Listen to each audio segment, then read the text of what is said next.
नमस्कार विद्यार्थी मित्रो, आमच्या YouTube channel science and education corridor यामध्ये आपलं सर्वांचे स्वागत. BEd CET मार्च 2026 या अनुषंगाने आपण व्हिडिओ पाहत आहोत.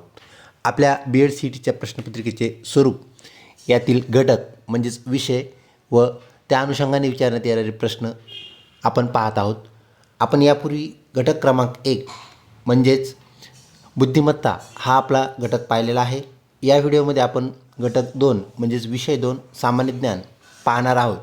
तत्पूर्वी आपण जर आमच्या चॅनलवरती नवीन असाल तर कृपया या चॅनलला सबस्क्राईब करा. व्हिडिओ आवडल्यास नक्कीच मित्रपरिवारामध्ये शेअर करा.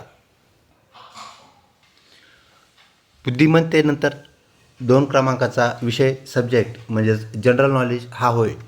जनरल नॉलेज आपल्याला 30 गुणांसाठी आहे, ज्याला आपण सामान्य ज्ञान असं म्हणतो. विद्यार्थी मित्रो, लक्षात ठेवा, आपल्या BEd CETचं जे जनरल नॉलेज आहे ते खूप डीप नाही, तर त्याचा जो स्तर आहे, लेवल जी आहे, तर ती सोपी आहे, हे लक्षात ठेवा. त्यामुळे ज्या स्पर्धा परीक्षा असतात, अतिशय गुंतागुंतीचे किंवा खूप डीप प्रश्न आपल्या BEd CETमध्ये विचारले जात नाहीत, याची आपण अनुषंगाने काळजी घ्यावी. आपल्या BEd CETच्या जनरल नॉलेजचे एकूण 9 टप्पे करण्यात आले आहेत. त्याप्रमाणे हे प्रश्न विचारले जातात. तर त्यापैकी पहिला जो उपघटक आहे तो म्हणजेच स्थानिक व राज्य पातळीवरील प्रश्नोत्तरे. तब्बल 3 प्रश्न आपल्याला या अनुषंगाने विचारले जातात. प्रत्येकी 1 गुण म्हणजेच 3 गुणांसाठी आपल्याला हा उपघटक आहे, स्थानिक व राज्य पातळीवरील प्रश्नोत्तरे. आपण उदाहरणादाखल काही प्रश्न घेत आहोत. तर पाहूया प्रश्न पहिला. महाराष्ट्राच्या सर्वप्रथम महिला उपमुख्यमंत्री कोण झाल्या आहेत? तर ऑप्शन 4 सुनेत्राताई पवार. करेक्ट उत्तर होय. प्रथमच महाराष्ट्राच्या उपमुख्यमंत्री आपल्याला सुनेत्राताई पवार झालेल्या पाहायला मिळतात. महाराष्ट्रात सर्वाधिक लोकसंख्या घनता असलेला जिल्हा कोणता? तर ऑप्शन 2 मुंबई. करेक्ट उत्तर होय. ज्या सर्वाधिक लोकसंख्या कमीत कमी जागेत कोणत्या जिल्ह्यात राहते असा हा प्रश्न आहे. तर सर्वात कमी घनता जी आहे महाराष्ट्रामध्ये गडचिरोली या जिल्ह्यामध्ये आपल्याला पाहायला मिळते. ऑप्शन 2 मुंबई. करेक्ट उत्तर होय. मैस्मा हे थंड हवेचे ठिकाण कोणत्या जिल्ह्यात आहे? तर ऑप्शन 4 छत्रपती संभाजीनगर. करेक्ट उत्तर. व्हिडिओ आवडत असल्यास नक्कीच लाईक करा. महाराष्ट्राची ऐतिहासिक राजधानी कोणती? तर ऑप्शन 3 कोल्हापूर. करेक्ट उत्तर होय. महाराष्ट्राची राजधानी मुंबई, उपराजधानी नागपूर, तर सांस्कृतिक राजधानी पुणे, तसेच विद्येचे माहेरघर पुणे, ह्याही गोष्टी या अनुषंगाने आपण लक्षात ठेवाव्यात. छत्रपती शिवाजी महाराजांचा जन्म कोणत्या किल्ल्यावर झाला? ऑप्शन 4 शिवनेरी. जुन्नर येथे उपस्थित असलेला किल्ला म्हणजे शिवनेरी येथे छत्रपती शिवाजी महाराजांचा जन्म झाला. ऑप्शन 4 करेक्ट उत्तर होय. अशा प्रकारे हा पहिला उपघटक आपला, त्यावरती आपल्याला राज्य पातळीवरील राज्याशी निगडीत प्रश्न विचारले जातात. दुसरा उपघटक जो आहे तो म्हणजेच राष्ट्रीय पातळीवरील म्हणजेच नॅशनल लेवलवर असणारे प्रश्नोत्तरे. यामध्ये 3 प्रश्न आपल्याला विचारले जाणार आहेत. जगाच्या एकूण लोकसंख्येत भारताच्या लोकसंख्येचा वाटा किती टक्के आहे? म्हणजे पूर्ण जगाची जी लोकसंख्या आहे त्यात भारताची लोकसंख्या किती टक्के ठरते असा हा प्रश्न. तर ऑप्शन 1 17.8% जगाच्या लोकसंख्येत भारताचा वाटा आहे. ऑप्शन 1 आपलं करेक्ट उत्तर होय. पुढचा प्रश्न. भारताचे एकूण क्षेत्रफळ किती चौरस किलोमीटर आहे? तर भारताचे एकूण क्षेत्रफळ जे आहे ते 32,87,263 चौरस किलोमीटर म्हणजेच 32,87,263. करेक्ट उत्तर होय. तर महाराष्ट्राचे क्षेत्रफळ जे आहे ते 3,07,713 असलेले आपल्याला पाहायला मिळते. ही गोष्ट या अनुषंगाने आपण लक्षात ठेवावी. पुढचा प्रश्न. भारताला किती किलोमीटरचा समुद्रकिनारा लाभलेला आहे? भारताला लागलेल्या किनारपट्टीची लांबी येथे आपल्याला विचारण्यात आली आहे. ऑप्शन 3 7,517 आपलं करेक्ट उत्तर. तर 720 ही समुद्रकिनाऱ्याची जी लांबी आहे ती आपल्याला महाराष्ट्र राज्याची असलेली पाहायला मिळते. ही बाब या अनुषंगाने आपण लक्षात ठेवावी. भारताचे सध्याचे केंद्रीय गृहमंत्री कोण आहेत? ऑप्शन 4 श्री अमित शहा. करेक्ट उत्तर होय. पुढचा प्रश्न. भारत देशाला एकूण किती देशांच्या सीमा म्हणजेच बॉर्डर्स लागलेले आहेत. ऑप्शन 2 7 देशांच्या करेक्ट उत्तर होय. आंतरराष्ट्रीय पातळीवरील प्रश्न, यातून आपल्याला 3 प्रश्न विचारले जातील. सध्याचे अमेरिकेचे राष्ट्राध्यक्ष कोण आहेत? तर ऑप्शन 2 डोनाल्ड ट्रम्प हे करेक्ट उत्तर होय. तसेच उपाध्यक्ष JD व्हान्स हे आहेत. तर डोनाल्ड ट्रम्प हे दुसऱ्यांदा राष्ट्राध्यक्ष झालेले आपल्याला पाहायला मिळतात. त्यानंतर पुढचा प्रश्न, आंतरराष्ट्रीय पातळीवरील जागतिक व्यापार संघटनेचे मुख्यालय कोठे स्थित आहे? ज्याला आपण वर्ल्ड ट्रेड सेंटर असं म्हणत असतो. तर वर्ल्ड ट्रेड सेंटर कोठे स्थित आहे? वर्ल्ड ट्रेड ऑर्गनायझेशन आहे ते. तर वर्ल्ड ट्रेड ऑर्गनायझेशनचे मुख्यालय म्हणजेच हेडक्वार्टर कुठे आहे असा प्रश्न आहे. तर ऑप्शन 1 जिनेवा आपलं करेक्ट उत्तर होय.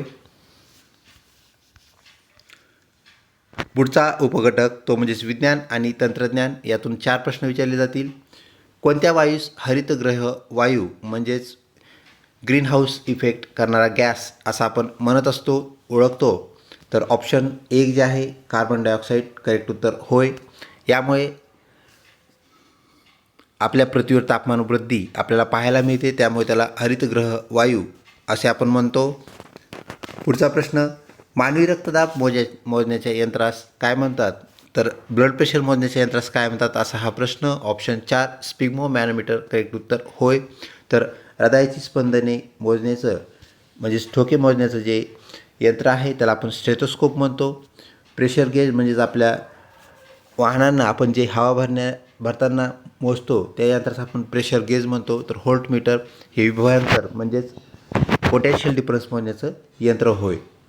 पुढचा प्रश्न, खालीलपैकी कोणता घटक जखमेवर शीतक म्हणून वापरला जातो म्हणजेच कुलंट म्हणून वापरला जातो? तर ऑप्शन 2 हायड्रोजन परऑक्साईड हे आपलं करेक्ट उत्तर होय. तर आयोडीन टाकल्यानंतर वापरल्यानंतर ते आपल्याला जळजळ होते किंवा आपल्याला तीव्र ज्वलन झालेले आपल्याला पाहायला मिळते. ऑप्शन 2 हायड्रोजन परऑक्साईड करेक्ट उत्तर. 1 टन वजन म्हणजे किती किलोग्रॅम? 1 टन म्हणजे किती किलोग्राम असा हा प्रश्न. तर ऑप्शन 2 1000 किलोग्राम आपलं करेक्ट उत्तर होय. आणि 1 क्विंटल आपल्या परिचयाचा आहे. 1 क्विंटल म्हणजेच 100 किलोग्राम, ही बाब या अनुषंगाने आपण लक्षात ठेवावी. पुढचा प्रश्न, खालीलपैकी कांजण्या रोगाचा रोगकारक कोणता आहे? कांजण्या हा रोग कोणत्या घटकामुळे होतो असा हा प्रश्न. तर ऑप्शन 4 विषाणू आपलं करेक्ट उत्तर. विषाणूजन्य जे रोग असतात त्यामुळे आपल्याला तीव्र वेदना झालेल्या पाहायला मिळतात. तर कांजण्या ह्या पण आपल्याला वेदनादायक असलेल्या पाहायला मिळतात. स्मॉलपॉक्स ज्याला आपण म्हणतो देवी रोग, जो की आता भारतातून पूर्णपणे नामशेष झालेला आहे, त्यामध्ये पण आपल्याला ही स्थिती पाहायला मिळते, जो की एक विषाणूजन्य रोग होता. ऑप्शन 4 विषाणूजन्य रोग म्हणजेच विषाणू ह्याचा रोगकारक होय. व्हिडिओ आवडत असल्यास नक्कीच लाईक करा. पुढचा प्रश्न, इतिहास या घटकातून यामध्ये राज्य व देशपातळीवरील प्रश्न आपल्याला 3 विचारले जातात. त्यातील प्रश्न नमुना 1, छत्रपती शिवाजी महाराजांचा राज्याभिषेक कोणत्या किल्ल्यावर झाला? तर ऑप्शन 3 रायगड करेक्ट उत्तर होय. पुढचा प्रश्न, भारताचा नेपोलियन कोणाला म्हणतात? ऑप्शन 1 समुद्रगुप्त करेक्ट उत्तर आहे. त्यानंतर पुढचा प्रश्न, भारतातील सर्वात उंच दरवाजा कोठे स्थित आहे? तर भारतातील सर्वात उंच दरवाजा फतेपूर सिक्री येथे स्थित आहे, जो बुलंद दरवाजा या नावाने ओळखला जातो. अर्थशास्त्र हा ग्रंथ कोणी लिहिला? तर अर्थशास्त्र हा ग्रंथ कौटिल्य म्हणजेच ज्याला आपण चाणक्य या नावाने ओळखतो. ऑप्शन 3 करेक्ट उत्तर होय. पुढचा प्रश्न प्रकार विद्यार्थी मित्रो, भूगोल, ज्यामध्ये राज्य पातळीवर व देश पातळीवरील प्रश्न या टायटल अंतर्गत, या उपघटकाअंतर्गत आपल्याला विचारले जातात. नकाशात पर्वत कोणत्या रंगाने दर्शवले जातात? तर नकाशात पर्वत हे तपकिरी म्हणजेच ब्राऊन कलरने दाखवले जातात. तर निळ्या रंगाने नदी, तलाव तसेच समुद्रासारखे घटक म्हणजेच पाण्याशी निगडीत जे घटक आहेत, स्रोत आहेत, ते दाखवले जातात. हिरव्या रंगाने जंगले म्हणजेच वने दाखवली जातात. तर पठारी प्रदेश आपण पिवळ्या रंगाने दर्शवत असतो. ऑप्शन 4 तपकिरी करेक्ट उत्तर होय. कोणत्या पर्वतरांगा पश्चिम घाट या नावाने प्रसिद्ध आहेत? तर आपल्या परिचयाचा असणारा सह्याद्री म्हणजे सह्याद्री पर्वतरांगा आपलं करेक्ट उत्तर होय.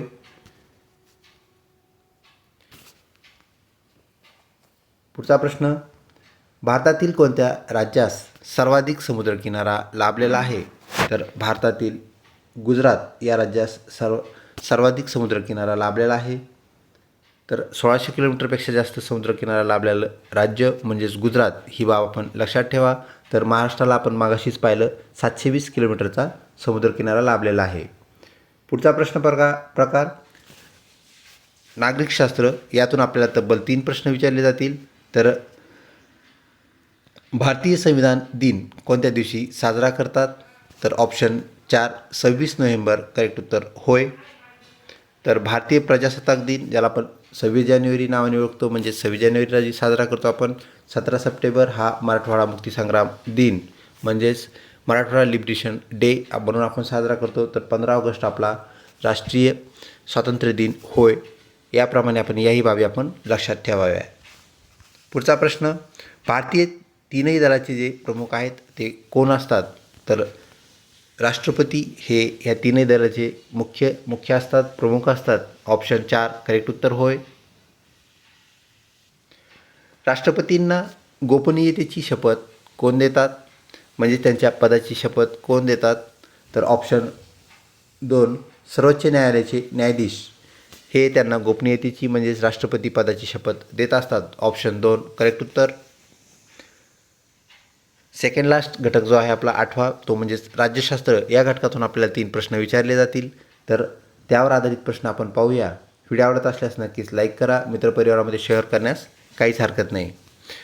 राज्यसभेची एकूण सदस्य संख्या किती असते?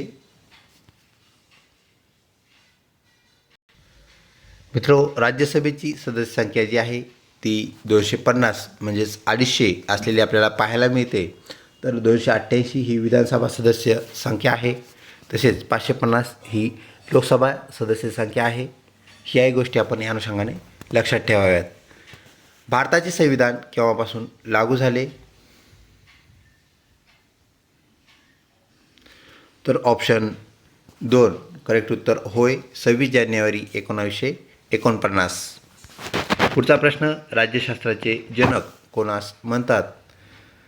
तर राज्यशास्त्राचे जनक ऑप्शन 4 ॲरिस्टॉटल यांना म्हणतात. शेवटचा प्रश्न घटक, ज्याला आपण उपघटक म्हणतो, म्हणजेच साहित्य, यातून तब्बल 3 प्रश्न आपल्याला विचारले जातील. पहिला प्रश्न, कोणत्या भारतीय पुरस्कारास साहित्यातील नोबल या नावाने ओळखले जाते? तर भारतातील साहित्यासंदर्भातील सर्वोच्च पुरस्कार ज्ञानपीठ हा पुरस्कार होय. ऑप्शन 3 आपलं करेक्ट उत्तर. रवींद्रनाथ टागोर यांना कोणत्या साहित्यकृतीसाठी नोबल पारितोषिक मिळाले? तब्बल 8 त्यांनी नॉवेल्स लिहिले. त्यापैकी त्यांना नोबल पारितोषिक मिळालेला नॉवेल म्हणजे ज्याला आपण काव्यसंग्रह म्हणतो, तर तो गीतांजली हा होय. ऑप्शन 4 करेक्ट उत्तर आहे. तसेच त्याचे इतर जे साहित्यकृती आहेत त्यामध्ये गोरा, काबुलीवाला, चोखेर बाली हेही आपल्याला पाहायला मिळते. पुढचा प्रश्न, खालीलपैकी संत तुकडोजी महाराज यांचा लोकप्रिय ग्रंथ कोणता? म्हणजे संत Tukdoji Maharaj, sorry not the Tukaram, संत तुकडोजी महाराज यांचा लोकप्रिय ग्रंथ कोणता? तर ऑप्शन 2 ग्रामगीता करेक्ट उत्तर होय. गीताई हा ग्रंथ विनोबा भावे यांनी रचला. तसेच गीता रहस्य लोकमान्य टिळक, आणि आत्ताच आपण पाहिलं गीतांजली हे जे काव्यसंग्रह आहे, काव्यखंड आहे, तर तो रवींद्रनाथ टागोर यांचा आहे. ह्याही गोष्टी आपण या अनुषंगाने लक्षात ठेवाव्यात. अशा प्रकारे विद्यार्थी मित्रो, आपण जे सर्व घटक आपल्या सामान्य ज्ञान या घटकातून येतात त्याबद्दल माहिती पाहिली. तर त्यामध्ये स्थानिक राज्य पातळीवरील प्रश्न 3 प्रश्न आपल्याला विचारले जातील. देश पातळीवरील प्रश्न 4, आंतरराष्ट्रीय जागतिक पातळीवरील 3 प्रश्नांचा समावेश असेल. त्यानंतर विज्ञान आणि तंत्रज्ञान, इतिहास, त्यामध्ये राज्य पातळीवरील इतिहास, देश पातळीवरील इतिहास, भूगोल, राज्य पातळीवर व देश पातळीवर, तसेच नागरिकशास्त्र, राज्यशास्त्र आणि साहित्य, यातून आपल्याला तब्बल 9 घटकामधून 30 प्रश्न विचारले जातील. तर हे जे 9 उपघटक आहेत त्यामधील घटक आपण व्यवस्थित करावायचे आहेत आणि त्यावर आधारित प्रश्न आपल्याला विचारले जातील. 30 प्रश्न 30 गुण असं आपल्याला वितरण हे आपल्या दुसऱ्या घटकासाठी, दुसऱ्या विषयासाठी म्हणजेच सामान्य ज्ञानासाठी पाहायला मिळतं. अतिशय सोपे असणारे ते मध्यम स्वरूपाचे स्तर असणारे प्रश्न आपल्याला विचारले जाणार आहेत, याची आपण खात्री बाळगावी. लवकरच भेटूया पुढच्या महत्त्वपूर्ण व्हिडिओमध्ये. ते म्हणजेच आपलं शिक्षक कल चाचणी ज्याला आपण म्हणतो, शिक्षक अभिव्यक्ती आपण म्हणतो, त्याचे जे प्रश्न स्वरूप आहे आपण ते पाहणार आहोत. अजूनही चॅनलला आपण जर सबस्क्राईब केलं नसेल तर कृपया चॅनलला सबस्क्राईब करा. तसेच व्हिडिओ आवडल्यास नक्कीच मित्रपरिवारामध्ये शेअर करा. BEd CET निगडीत सर्व तिन्ही घटक जे आहेत त्याचे व्हिडिओ लेक्चर्स आमच्या चॅनलवरती अवेलेबल आहेत, जेणेकरून आपल्याला त्या लेक्चरचा 100% फायदा होईल व जास्तीत जास्त गुण आपल्याला संपादन करता येतील, मिळवता येतील याची आम्हाला खात्री आहे. लवकरच भेटूया पुढच्या माहितीपूर्ण व्हिडिओमध्ये. तोपर्यंत धन्यवाद.